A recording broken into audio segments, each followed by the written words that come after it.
কিয়ামতের ওই কঠিন ময়দানে 7 শ্রেণীর ব্যক্তিকে রব্বুল আলামিন তার আরশের নিচে ছায়া দিবেন।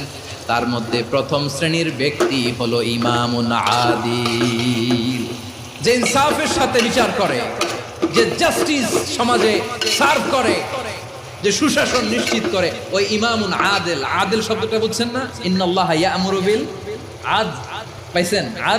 আদিল। 7 শ্রেণীর ব্যক্তিকে আল্লাহ তাআলা সুশীতল আরশের নিচে ছায়া দিবেন, যেদিন তার দেয়া ছায়া ছাড়া কোনো ছায়া থাকবে না। এর প্রথম হচ্ছে ইমামুন আদিল, ন্যায়পরায়ণ শাসক। চিল্লায় বলেন সুবহানাল্লাহ। আবার বিশ্বনবী বললেন, ইন্নাল মুকসিতিনা ইনদাল্লাহি আলা মানাবিরা মিন নূর আন ইয়ামিনির রহমান। কিয়ামতের দিন যারা ন্যায়পরায়ণ হিসেবে আল্লাহর সামনে দাঁড়াবে, কিয়ামতের দিন রব্বুল আলামিন তার আরশের ডান দিকে ওই ন্যায়পরায়ণ লোকদের জন্য আরশের ডান দিকে একটা নূরের